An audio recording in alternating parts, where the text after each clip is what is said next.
because it's immoral. That's the problem. It's immoral. America's immoral, and the cities are immoral, and the environment's immoral. It's unethical. Kids starving and people having millions of dollars. So they don't care that it's the richest society ever. It's an unequal society. Now you can't appease altruism, and get that bit out of your skull if you still think altruism has anything to do with benefiting anyone or doing anybody any good. It doesn't. Altruism is the sacrifice of the individual, which is why I defined it essentially as that earlier. That's the single essential of all theories of altruism, philosophical altruist ideas, etc. If we speak sociologically and anthropologically, I think we can say that altruism and mysticism are necessarily connected and intertwined. Now, we can relate this to the branches of philosophy. The branches of philosophy are metaphysics and epistemology are the base. Then ethics is how the individual acts.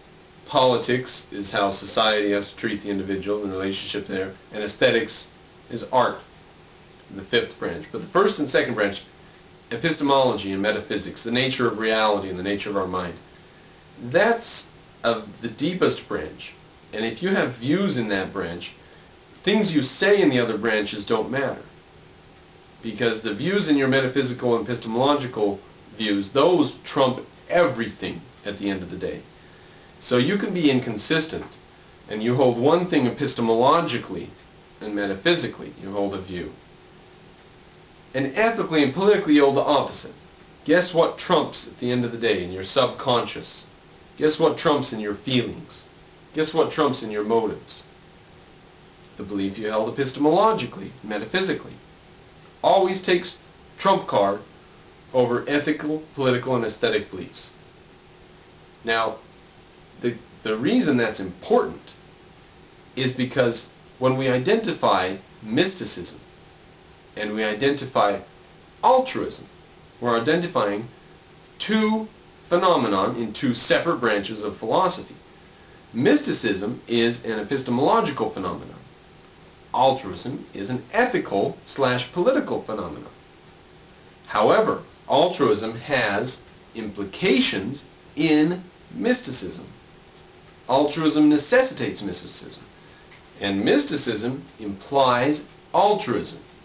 So they're intertwined and interconnected in such a way that I would provide evidence for their interconnection, but what I would say is, can you show me a single example where they're not connected, where you have an altruist situation that isn't mystical at all, they're completely rational and logical? You can't just say it's a logical floating abstraction, a castle in the cloud, and say that the philosopher was logical.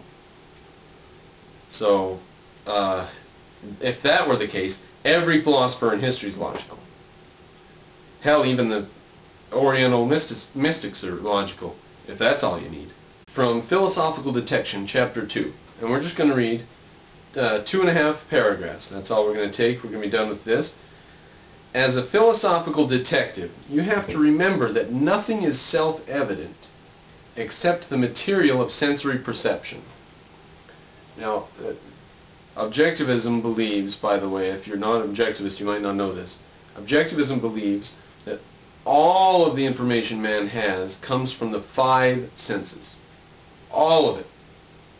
Now, I had some D1 personality come on one of my comments once and said, we don't just have 5 senses, we got 6 senses. There's the vestibular sense, which is inside your ear, and you can tell when your head can tell which way you're turned.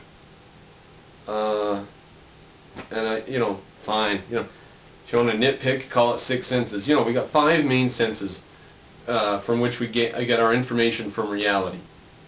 And anybody who claims to have information that can't be reduced to those 5 senses is what objectivists call a mystic.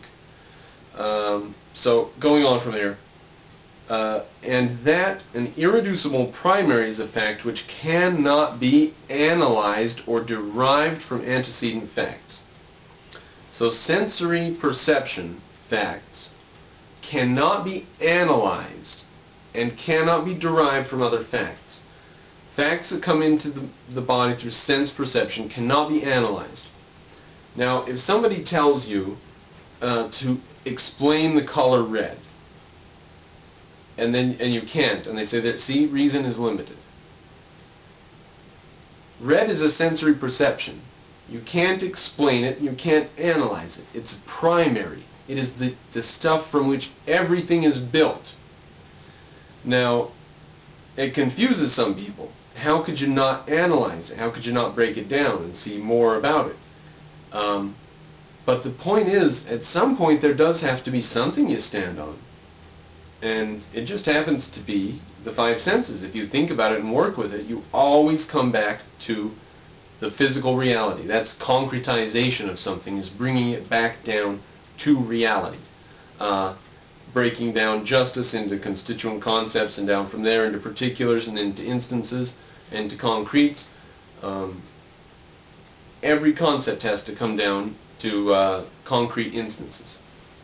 A few concepts that don't come down to concrete instances: ghost, God, goblin, heaven, hell, afterlife, other universes, other dimensions, and possibly even this one. Get this one.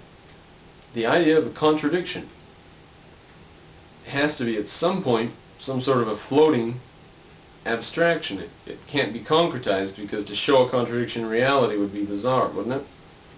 Contradictions can't exist, so where do we get the idea of a contradiction? Anyways, moving on, the material of sensory perception cannot be analyzed, so you cannot explain what hot is or how red looks or whatever.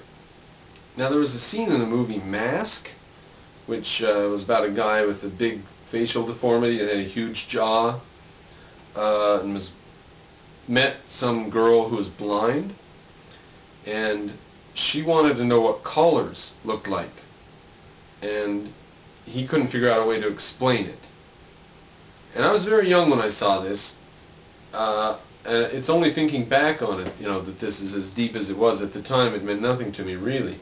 But I thought it was a fascinating idea. She wanted to know what's red and blue and white. What do those colors look like? And so he heated up some water on the stove, and he put some rocks in it or something. And then he put the hot rocks or hot something in her hands. And she's like, "Oh, ow, ow." And he's like, "This is red."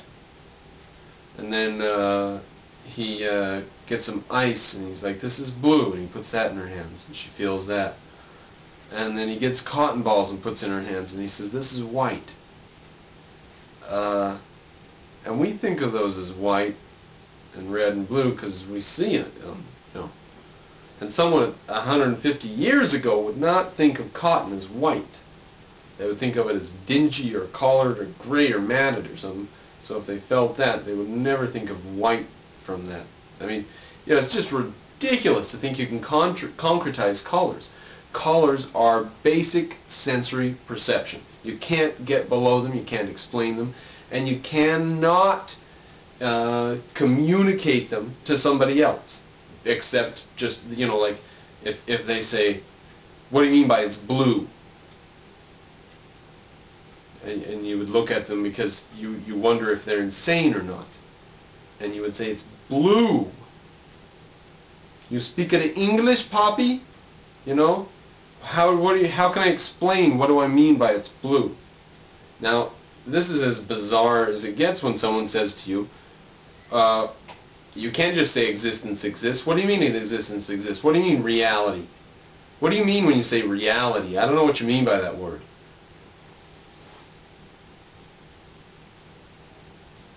This is reality. All the stuff that comes in through the five senses is reality.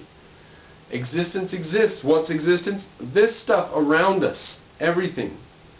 So, anyways, sensory perception, the five senses tell us everything about the world, and ideas that can't be traced back to it are floating abstractions like goblins, demons, heaven, hell. Continuing with the quote. "You must examine your own convictions, and any idea or